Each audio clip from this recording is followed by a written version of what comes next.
योग का अर्थ है अपने वास्तविक जीवन और अस्तित्व का ज्ञान। योग का उद्देश्य शरीर के अंदर मौजूद शक्तियों के द्वारा परम परमात्मा की प्राप्ति है।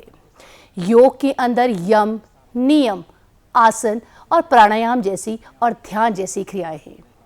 योग के माध्यम से हम परमात्मा की प्राप्ति तो पाते ही हैं, साथ ही साथ अपने तन और मन की शुद्धि भी करते हैं। नमस्कार, मैं सोनिका ढडवाल। नमस्ते हिमाचल कार्यक्रम में आपका स्वागत है और आप सभी को अंतर्राष्ट्रीय योग दिवस की हार्दिक शुभकामनाएं।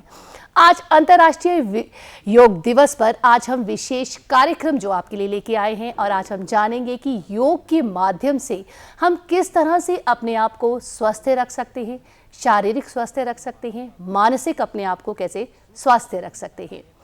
आज हमारे साथ स्टूडियो में उपस्थित हैं प्रोफेसर GD शर्मा जी, जो कि हिमाचल प्रदेश विश्वविद्यालय से योग डिपार्टमेंट से एज ए HOD रिटायर हुए हैं और साथ ही साथ इन्होंने पतंजलि योग पीठ के साथ स्वामी रामदेव जी के साथ अपनी सेवाएं दी हैं और इन्होंने योग को कई देशों में जो है इसका प्रचार प्रसार किया है। और साथ ही हमारे साथ हैं विनोद शर्मा जी, जो कि हिमाचल प्रदेश विश्वविद्यालय से PhD कर रहे हैं और हमारे साथ डेमोस्ट्रेटर हैं गगन ठाकुर जी और गीतांजलि भंडारी जी, जो हमें योग के आसन करके दिखाएंगे। आप सभी का हमारे इस कार्यक्रम में स्वागत है। योग सर, मैं सबसे पहले GD शर्मा जी, मैं आपसे प्रश्न करना चाहूँगी कि योग जिस तरह से शरीर को चलाने के लिए भोजन की आवश्यकता होती है, ऊर्जा की आवश्यकता होती है, उसी तरह से शरीर को चलाने के लिए भी एक ऊर्जा की आवश्यकता है। क्या योग एक माध्यम है जिससे हमें ऊर्जा मिलती है? धन्यवाद सोनिका जी। सर्वप्रथम मैं शिमला दूरदर्शन के माध्यम से समस्त प्रदेशवासियों को, देशवासियों को और विश्व समाज को इस 10वें जो अंतर्राष्ट्रीय योग दिवस है, जो संपूर्ण विश्व में एक साथ मनाया जा रहा है, उसकी हार्दिक शुभकामनाएं प्रेषित करता हूँ। जहाँ तक आपने कहा कि ऊर्जा को प्राप्त करने के लिए योग एक क्या माध्यम हो सकता है या योग क्या एक स्रोत हो सकता है, निश्चित रूप से, क्योंकि हमारी जितनी ऋषि परंपरा रही हुई है, उन्होंने सभी ने प्रकृति को साक्षात मानते हुए और प्रकृति के जितने भी आंतरिक जो ऊर्जा के जो स्रोत हैं, उनको योग की विभिन्न प्रणालियों को अपने जीवन में अपनाते हुए और जीवन को अपनाते हुए उस ऊर्जा शक्ति को जो अंदर एक रहस्यमय तरीके से हम सब के अंदर मौजूद है, जो उपस्थित है, उसको करने के लिए उन्होंने योग की विभिन्न प्रणालियों को अपनाया। तो निश्चित रूप से जब संयमित जीवन होता है, जब शरीर स्थिर होता है, जब मन स्थिर होता है, जब मन के जो चंचलता स्वभाव है वो समाप्त होता है, तो ऊर्जा निश्चित रूप से हमारे पास आने लगती है हमें। विनोद शर्मा जी, अगर हम बात करें कि जैसे अगर हमें आज का लाइफस्टाइल की बात करें तो कई बीमारियां हैं जो हमें पकड़े हुए हैं, कि कई बीमारियों को हमने अपने ले लिया है अपने में, और बिजी लाइफस्टाइल है, यो अपने शरीर की तरफ हम ध्यान नहीं देते हैं। तो ऐसे कौन से आसन हैं और कैसे हम अपने आप को स्वस्थ रख सकते हैं? जी, बहुत बढ़िया आपका प्रश्न है सोनिका जी। देखिए, आज का हमारा जो लाइफस्टाइल है, काफ़ी बिजी हमारा शेड्यूल रहता है, तो हमें अपने जीवन के लिए, अपने शरीर के लिए हमने कुछ समय निकालना है। तो इसी संदर्भ में हमें कुछ योगाभ्यास है जो हमें नित्य प्रति करना आवश्यक है, जिससे हम स्वस्थ रह सकते हैं। तो इसी कड़ी में जब भी हम योगाभ्यास आरंभ करते हैं तो हमें स्टार्टिंग से जो हमारे कुछ सूक्ष्म क्रियाएं हैं योग में, उससे हमें आरंभ करना होता है। सबसे पहले हम ग्रीवा संचालन करते हैं, नेक रोटेशन करते हैं, जिस प्रकार से आपको प्रदर्शित किया जाएगा। Neck rotation clockwise, anti clockwise, और ये हमें सबसे पहले जब भी हम योगाभ्यास करते हैं हमें ये कुछ सूक्ष्म क्रियाएं करनी हैं, और क्लॉकवाइज, एंटी क्लॉकवाइज हम यह क्रियाएं करते हैं। ध्यान रहे जिनको सर्वाइकल की दिक्कत हो वो अपने नेक को पीछे की तरफ ना घुमाएं। जब भी हम योगाभ्यास करते हैं हमें कुछ सावधानियों का भी हमें ध्यान रखना होता है कि हम किन सावधानियों का ध्यान रखें। तो इसी के साथ नेक रोटेशन हम 2 या 3 राउंड हम करते हैं, क्लॉकवाइज और एंटी क्लॉकवाइज, और इसके बाद हम स्कंद संचालन का अभ्यास करते हैं। नित्य प्रति ये अभ्यास करने वाले कुछ क्रियाएं हैं, और इसके लिए हमें अपने दोनों हाथ अपने शोल्डर पर रखकर हमें अपने जो हमारे स्कंद है उनका हमें संचालन करना है। जी। तो ये भी हमें क्लॉकवाइज और एंटी क्लॉकवाइज हमें इसका अभ्यास करना है। तो इस समय जैसे हमें सांसों का भी विशेष जी। ध्यान रखना है कि कैसे अपना सांस लेना है और कैसे सांस छोड़ना है, इस समय कैसे उन चीज़ों का भी ध्यान देखिए, रखना जब भी हम योगाभ्यास करते हैं, जी। जो भी हमारे फॉरवर्ड बेंडिंग के आसन होते हैं या जी। क्रियाएं होती है, तो हमें श्वास छोड़ते हुए करना है। जी। जब भी हम बैकवर्ड बेंडिंग की तरफ जाते हैं तो हमें श्वास भरकर हमें यह क्रिया करनी है। जी। जैसे हम पीछे की तरफ जब भी हमारी कलाइयाँ जाती है तो हमें श्वास भरना है, और आगे की तरफ जो क्रिया हमारी होती है तो हमें श्वास छोड़ते हुए हमें जाना है। जी। GD शर्मा जी, मैं आपसे पूछना चाहूँगी कि योग दिवस क्यों मनाया जाता है और विशेषकर 21 जून को ही क्यों हम योग दिवस मनाते हैं? विश्व बंधुत्व की भावना जी। को जागृत करने के लिए इस योग को योग दिवस के रूप में मनाया जाता है। जी। और हमारे यशस्वी प्रधानमंत्री जी ने 2014 के अंदर इसका एक प्रस्ताव 27 सितंबर को यूनाइटेड नेशंस की जनरल असेंबली में रखा, जिसको कि पारित कर दिया गया 11 दिसंबर 2014 को। और उसके पश्चात बहुत सारे देशों ने जो थे वो उसको सपोर्ट किया, उसके सह प्रयोजक बने 173 के करीब, और आज 200 से ऊपर जो हैं वो इसको कर रहे हैं। इसलिए 21 को ही आज के दिन ही इसको क्यों मनाया जाता है, क्योंकि 21 जून जो है वो वर्ष का सबसे लंबा दिन होता है, और सूर्य जो होता है वो उत्तरी गोलार्ध में रहता है और वो दक्षिण की तरफ जो है वो चलता है, यानी कि सदर्न जो हमारा हेमिस्फीयर है उस तरफ को वो प्रवेश करता है। आज के दिवस को ग्रीष्म संक्रांति के नाम से भी जाना जाता है, और जितने भी परंपरागत हमारे योग हैं प्राचीन काल से ही, तो जो नए जिज्ञासु होते थे उनको ऋषि आश्रमों में प्रवेश भी आज के दिन ही दिया जाता था, और जो सीख जाते थे, जो प्रवीण हो जाते थे, जिनकी प्रतिभा जो थी वो जागृत हो जाती थी, उनका जो था वो आज के दिन ही दीक्षांत समारोह भी होता था। और इस दिन मानवों के लिए ही नहीं लेकिन संपूर्ण जीव जाति को एक करने के लिए, आपस में मिलने के लिए, एक दूसरे के नज़दीक आने के लिए इस योग दिवस को मनाया जाता है। जी। विनोद शर्मा जी, जैसे सर ने हमें बताया कि योग दिवस 21 जून को ही क्यों मनाया जाता है, तो विनोद शर्मा जी, क्यों आपको ऐसा नहीं लगता कि जब से अंतर्राष्ट्रीय योग दिवस मनाया जाने लगा है, जब से लोगों को जागरूक किया जा रहा है, तभी से जो है वो योग जो है वो ज़्यादा लोगों के बीच में हुआ है, और लोग जो है अपने शरीर के प्रति जो है जागरूक हुए हैं। और अगर हम बात करें कोविड की भी बात करें तो कोविड के बाद भी लोग जो है वो अपने लिए जागरूक हुए हैं कि हमें अपने शरीर का जो है वो ज़्यादा ध्यान रखना है। तो आपको लगता है कि प्राचीन समय से ही हम योग करते आ रहे हैं, प्राचीन समय से भारत की ही देन है योगा, तो आपको क्या लगता है इस विषय में? देखिए, योग जो है वो भारतीय ऋषि मुनियों की परंपरा है और प्राचीन काल से ही चलाया है, परंतु बीच में कुछ समय के लिए यहाँ प्राय लुप्त प्राय हो गया था, और बाहर की जो पाश्चात्य देश है उन्होंने इसे ग्रहण किया, परंतु ये भारतीय विद्या है और पुनः इसका उत्थान हुआ है। और जैसे हमारे माननीय प्रधानमंत्री जी ने अंतर्राष्ट्रीय योग दिवस मनाकर एक परंपरा शुरू की है, वैसे ही यह दोबारा से इसका उत्थान हुआ है, और योग हमें स्वस्थ रहने के लिए हमारे लिए काफ़ी आवश्यक है। जी सर, ये जो डेमोस्ट्रेटर हमारे जो करके दिखा रहे हैं, इससे क्या हमें फ़ायदा होता है? जैसे ये ऊपर की तरफ, अपनी बाजू ऊपर की तरफ करें, क्या ये शरीर में जो जकड़न है उसको दूर करते हैं? जी देखिए, जैसे हमने आरंभ में सूक्ष्म क्रियाओं का अभ्यास किया, उसके बाद कुछ हम खड़े होकर किए जाने वाले आसनों का अभ्यास करते हैं, जिसमें ताड़ासन का अभ्यास करते हैं, और इस समय ताड़ासन का अभ्यास चला है, और इसमें पूरे शरीर को आसमान की तरफ खींचा जाता है, ऊपर की तरफ खींचा जाता है, और इसके अभ्यास से हमारे शरीर की पूरी कसरत हो जाती है हमें। और यह ध्यान के लिए भी काफ़ी उपयोगी आसन है, क्योंकि हमें इस आसन को करने के लिए अपने ध्यान को केंद्रित करना पड़ता है किसी एक विशेष बिंदु पर, और अपना जो हमारा बैलेंस होता है वह पंजों पर आ जाता है, और संपूर्ण शरीर की जो नसें हैं उनके लिए काफ़ी यह उपयोगी है ताड़ासन। तो यह भी हम नित्य प्रति अगर करते हैं तो इससे हमें काफ़ी लाभ मिलता है। GD शर्मा जी, जैसे कि इन्होंने बताया कि ये जो हमारे शरीर को हमें लाभ देता है, क्या इसके साथ साथ इस योग आसन से क्या हमें मानसिक लाभ भी प्राप्त होता है? हाँ, बिल्कुल, बहुत सटीक आपने प्रश्न किया।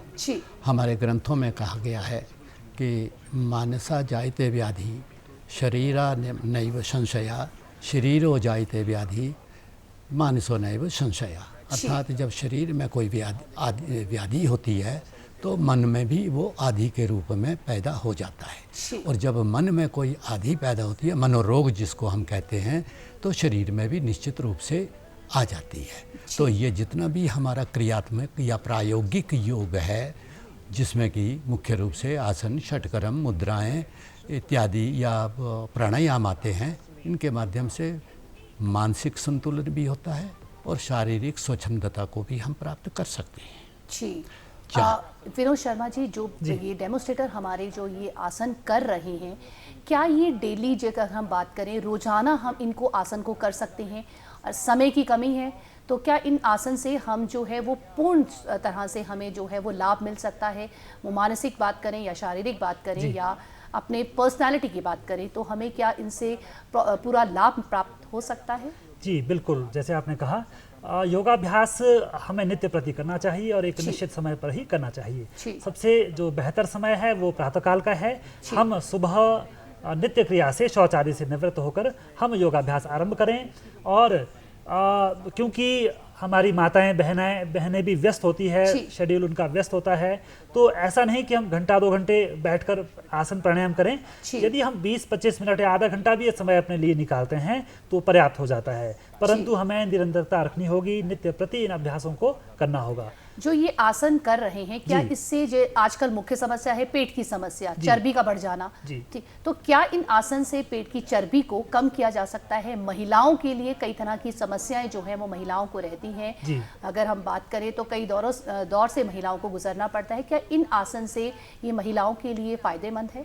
जी बिल्कुल, यह फायदेमंद है। जिस प्रकार से भी प्रदर्शित किया जा रहा था, पादहस्तासन का अभ्यास किया जा रहा था, तो यह पेट की चर्बी को दूर करने के लिए काफ़ी उपयोगी है। परंतु जो इसमें ध्यान रखने वाली बात है, जिन साधकों को, जिन लोगों को पीठ में दर्द हो, कमर में दर्द हो, वह आगे झुकने वाले अभ्यास ना करें। क्योंकि हम योग का अभ्यास तो करते हैं, कई बार योग करते करते हमें अधिक खिंचाव महसूस होता है, दर्द महसूस होती है और हमारा दर्द बढ़ जाता है। तो जो भी हम अभ्यास करते हैं उसमें जो सावधानियां बताई जाती है उनका भी हम ध्यान रखें। तो जिस प्रकार से कटी चक्रासन का अभ्यास अभी भी किया जा रहा है, तो जिन लोगों को कमर में दर्द हो तो वो भी थोड़ा सा आहिस्ता से इसका अभ्यास करें। और जो आगे फॉरवर्ड के आसन हैं, जैसे इससे पहले पादहस्तासन का अभ्यास किया, तो इन आसनों का हम कम से कम अभ्यास करें, क्योंकि हमें कमर दर्द में आगे नहीं झुकना है, पीछे झुकने वाले जो आसन हैं उनका हमें अभ्यास करना है। और एक मैं आपको और बात बताना चाहूँगा कि जो भी हम आसन करते हैं, जैसे हम आगे झुकने वाले फॉरवर्ड बेंडिंग के आसन करते हैं, जैसे इस प्रकार से पादहस्तासन का अभ्यास किया जा रहा है, तो हमें उसका काउंटर पोज भी अवश्य करना है। तो उसका काउंटर पोज क्या है? अर्ध चक्रासन है। तो हमें अपने शरीर को पीछे की तरफ घुमाना है। और जिन माताओं, बहनों, भाइयों को कमर में दर्द हो, वह पीछे झुकने वाले आसन कर सकते हैं और आगे झुकने वाले आसनों का परहेज करें। सर, जैसे कि आसन चल रहे हैं जीटी शर्मा जी, क्या ये जो आसन बच्चे कर रहे हैं, क्या इनसे घुटनों की जिनको समस्याएं हैं, जो कहें कि अर्थराइटिस की जिनको प्रॉब्लम है, क्या उनके लिए भी ये फायदेमंद है? हमारे एक ग्रंथ है जी, जिसका नाम है घेरण संहिता जी, उसमें आसन को बतलाते हुए महर्षि घेरेंड कहते हैं कि आसनेन भवे दृढ़म, कि आसन का अभ्यास करने से शरीर में दृढ़ता की प्राप्ति होती है। लेकिन जब घुटनों में या शरीर के किसी भी हिस्से में या जॉइंट पेन्स जहाँ भी होती हैं, उसके अनुरूप गुरु के निर्देश में ही उनका अभ्यास करना चाहिए, नहीं तो उसका विपरीत प्रभाव भी शरीर के ऊपर पड़ सकता है। लेकिन जहाँ तक रियोमेटिज्म की बात है, आर्थराइटिस की बात है, गॉट की बात है, तो निश्चित रूप से छोटी छोटी जो योग की सूक्ष्म क्रियाएं हैं, ये हमारे टिश्यूज़ को, हमारे फाइबर्स को, हमारे केमिकलाइज्ड जो बॉडी है उस सबको एक नई शक्ति प्रदान करती है, नई ऊर्जा प्रदान करती है। और हमारे जो धीरे धीरे जितने भी जॉइंट्स होते हैं वो खुलने लगते हैं, क्योंकि जब हम आसन करते हैं तो श्वास का विशेष रूप से ध्यान दिया जाता है। और उसके लिए ये कहा जाता है कि जब श्वास के ऊपर ध्यान दिया जाता है तो मन उसमें निरंतर रूप से जुड़ा हुआ रहता है। इसलिए जहाँ मन जाता है वहीं श्वास जाता है, जहाँ श्वास जाता है वहीं रक्त जाता है, और जहाँ रक्त जाता है शरीर का वही जो हिस्सा है उसका उपचार होता है, वो सशक्त बनता है, वो रिजुविनेट होता है, वो मजबूत होता है और लचीला बनने लग पड़ता है। जी, बहुत ही आपने सही बात कही कि किस तरह से आपने बताया कि पूरे शरीर को किस तरह से हम लचीलापन जो है अपने शरीर को दे सकते हैं, और जब पूरे शरीर में जब हमारे ऑक्सीजन जब जाएगी तो रोग जो है वो कहीं भी नहीं रहेगा। सर, ये तो हमने महिलाओं की भी बात कर दी। योग दिवस जो है स्कूलों में भी बच्चे जो है वो योग मना रहे हैं। बच्चों के लिए योग कितना महत्वपूर्ण है आज के समय में? बच्चों के लिए तो बहुत महत्वपूर्ण है, क्योंकि आजकल के जो हमारे खान पान की आदतें हैं जी, वो हमारी जो परंपरागत जो हमारा आहार है, वो परंपरागत आहार जो है वो कहीं ना कहीं लुप्त हो रहा है। जी, उसको बच्चे खाना पसंद नहीं कर रहे हैं, और जंक फूड जो है, जो कि बाहर बना बनाया या इंस्टेंट फूड जिसको हम कहते हैं, उसको वो खाते हैं, जिससे कि उनके शरीर के अंदर की जो एक सहन शक्ति है और ऊर्जा को जागृत करने की जो शक्ति है वो कहीं ना कहीं क्षीण हो रही है। यानी कि मैं तो ये कहता हूँ कि जिस प्रकार से ये बाहर का खाना या सीडेंटरी फूड खाने में जिस प्रकार सहज है, आराम से हम उसको खा लेते हैं, कम समय में खा लेते हैं, उसी प्रकार से शरीर की जितनी भी मांसपेशियां हैं, शरीर के जितने भी ग्लैंड्स हैं, वो उस भोजन से उतने संतुष्ट नहीं होते हैं। उनका जितने भी ये सप्त धातुओं का निर्माण जो है वो उस मात्रा में नहीं हो पाता है जिस मात्रा में परंपरागत भोजन से होता है। यही कारण है कि आज हमारे जो बच्चे हैं या किशोर हैं या इवन युवा भी हैं, उनके अंदर सहन शक्ति कम हो रही है, और उनके अंदर जो है वो कई प्रकार की ऐसी वृत्तियां पैदा हो रही हैं, यहाँ तक कि वो आत्महत्या के लिए भी तैयार हो रहे हैं, वो कुछ दूसरे गलत काम करने के लिए भी तैयार हो रहे हैं। तो इसलिए ये जो हमारा जो बच्चे हैं जो स्कूल जा रहे हैं, उनको नियमित रूप से इस परंपरागत योग का अभ्यास देना चाहिए, क्योंकि ये जीवन को जीने की कला है। और इसमें ये इसमें कोई ड्रग फ्री ये थेरेपी है, इसमें कोई गोलियां नहीं ली जाती हैं, इसमें कोई करेंसी फ्री ये प्रैक्टिसेस हैं, कोई इसमें आपको ज़्यादा पैसा खर्च नहीं करना पड़ता है, घर के अंदर सिर्फ 10-15 मिनट का टाइम ही निकालना पड़ता है। उससे जो है इन बच्चों की स्मरण शक्ति भी बढ़ती है, इन बच्चों के अंदर आत्मविश्वास की भावना भी पैदा होती है, इनके अंदर जो वो बंधुत्व की भावना पैदा होती है, सहयोग करने की भावना पैदा होती है, और इनको जो है वो अपने कर्तव्यों के प्रति भी जानकारी योग का अध्ययन और अभ्यास करने से प्राप्त होती है। जी, जिस तरह से सर ने बताया कि हमें किस तरह से योग के माध्यम से हम डिप्रेशन जैसी बीमारियों से भी दूर रह सकते हैं, तो अंतर्राष्ट्रीय योग दिवस पे आज हम संकल्प लेते हैं कि अपने लिए समय निकालना बहुत ज़्यादा ज़रूरी है। योग करेंगे तो अपने शरीर को स्वस्थ रखेंगे, शरीर स्वस्थ होगा तो मन भी स्वस्थ होगा। सर, जैसे डिप्रेशन की बात की, जो मेरे डेमोस्ट्रेटर जो ये योगा कर रहे हैं, थोड़ा सा मैं बताएं कि किस तरह से इन आसन से अपने आप को काम रख सकते हैं। एंग्जाइटी, आजकल एंग्जाइटी या कहें कि चिंता एक ऐसा विषय है कि कहीं भी कैसे भी किसी भी समय भी है हम जो है एकदम पैनिक होते हैं कि हमें जो है वो कार्य पूरा नहीं हो रहा है, तो हमें गुस्सा आना शुरू हो जाता है। तो अपने आप को, अपने मन को कैसे नियंत्रण में किया जा सकता है?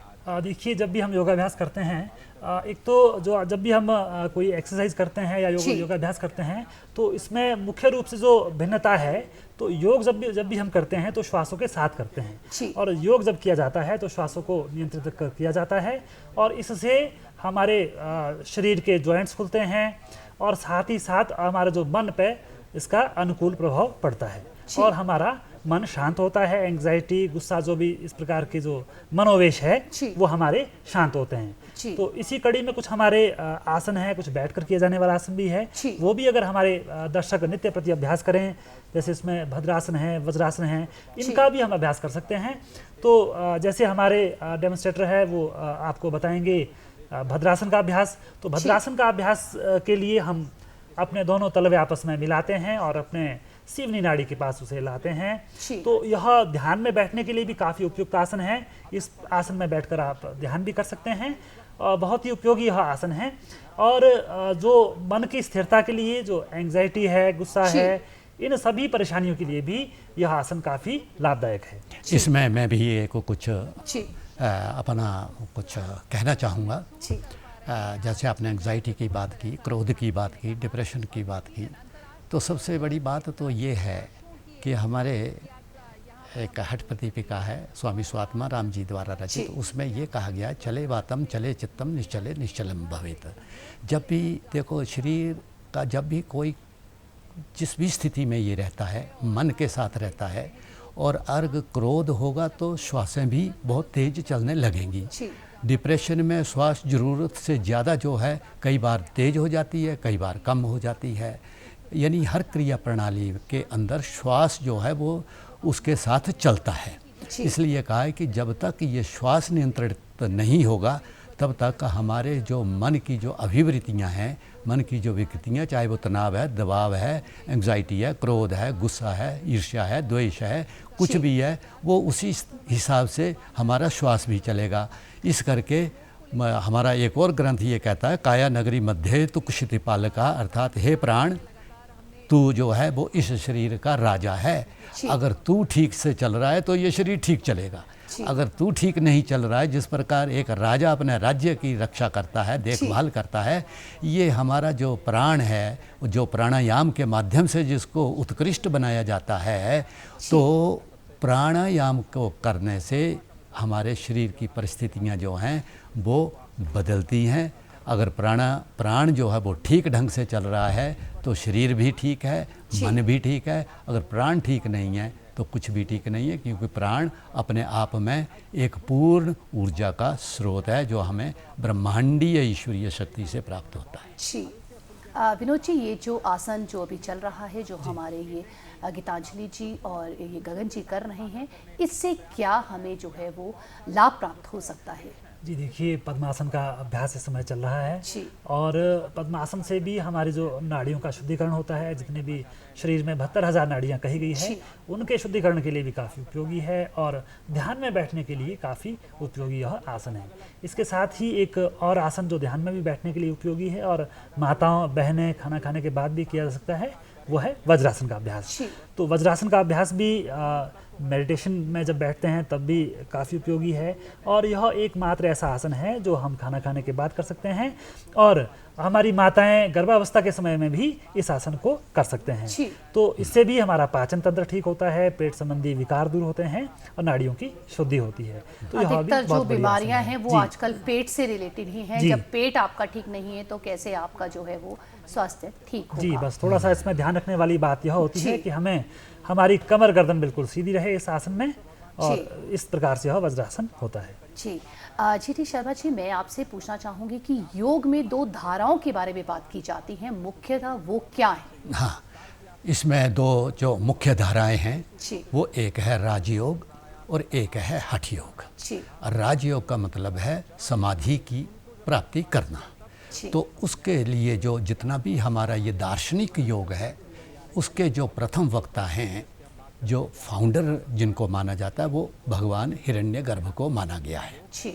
और जो दूसरा परंपरा हमारी हठ योग की आती है, उसके जो आदिदेव हैं, उसके जो फाउंडर हैं, उसके जो पिता हैं, वो उनको भगवान शिव कहा गया है।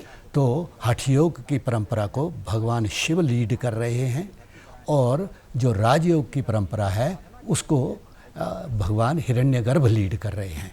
लेकिन गीता पता क्या कहती है, चाहे आप राजयोग करो चाहे आप हठ योग करो, गीता का जो एक 9वां अध्याय है उसकी जो दूसरी पंक्ति है वो ये कहती है, ज्ञान विज्ञान सहितम यत ज्ञात्वा मोक्षस्य शुभात्। अर्थात जब भी हम, जैसे ये हमारे जो ये प्रदर्शक हैं, जो हमारे ये साधक आपके सामने कुछ योगासन बतला रहे हैं, तो ये मात्र शारीरिक स्थिति नहीं होनी चाहिए, लेकिन गीता कहती है ज्ञान सहितम विज्ञान सहितम, ज्ञान के साथ और विज्ञान अर्थात अनुभव युक्तम। जब हम इसको कर रहे हैं तो इससे ज्ञान की क्या प्राप्ति हमारी होगी, मानसिक स्तर के ऊपर, बौद्धिक स्तर के ऊपर, आध्यात्मिक स्तर के ऊपर और विज्ञान के स्तर के मेरे शरीर की क्या प्राप्ति होगी, मेरे शरीर के जितने लिम्स हैं उनके ऊपर क्या प्रभाव पड़ रहा है। तब जब इन दो पक्षों के माध्यम से जब हम योग करते हैं, ज्ञान विज्ञान सहितम यत ज्ञात्वा मोक्षस्य शुभात्, तो जा कर के योग जो है वो परिपक्व होता है। मात्र करने से कुछ नहीं होता है।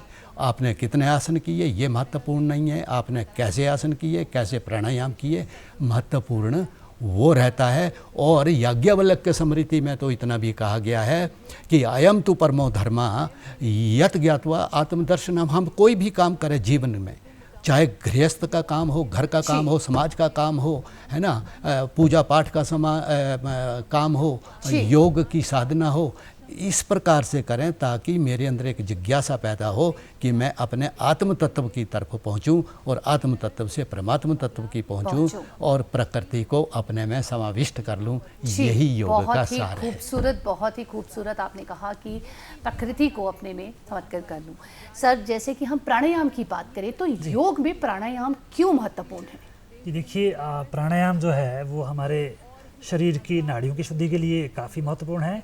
और प्राणायाम जब भी हम करते हैं तो सबसे पहले कपालभाति का अभ्यास करते हैं, क्योंकि वैसे कपालभाति षडकर्म का एक हिस्सा है, परंतु क्योंकि प्राणों के साथ संबंध है तो हम प्राणायाम के साथ ही कपालभाति का अभ्यास करते हैं। इसमें भी जब साधक प्राणायाम करें तो ध्यान रहे हमें स्ट्रोक हल्के धीरे धीरे आरंभ करना है, स्ट्रोक लगाने हैं और शरीर के किसी भी अन्य हिस्से पर खिंचाव नहीं होना चाहिए। जब श्वास बाहर छोड़ें तो पेट अंदर की तरफ जाएं और जब श्वास अंदर लें तो पेट हमारा बाहर की तरफ आना चाहिए। जी, आज अंतर्राष्ट्रीय योग दिवस पे आपने हमें बताया कि किस तरह से अपने शरीर को नियंत्रण कर सकते हैं। अगर आपका शरीर स्वस्थ है तो आपका मन भी स्वस्थ होगा। आप GD शर्मा जी, विनोद शर्मा जी, आप हमारे इस कार्यक्रम में आए, आपने महत्वपूर्ण जानकारी दी, उसके लिए बहुत बहुत धन्यवाद। साथ ही हमारे डेमोस्ट्रेटर जिन्होंने हमें सारे आसन करके दिखाए, आप दोनों का भी बहुत बहुत धन्यवाद। आज के कार्यक्रम में हमने जाना कि किस तरह से हम अपने आप को शारीरिक और मानसिक स्वास्थ्य रख सकते हैं। आज के कार्यक्रम में सिर्फ इतना ही। अपना ध्यान रखिए, अगले हफ्ते फिर मिलेंगे। नमस्कार।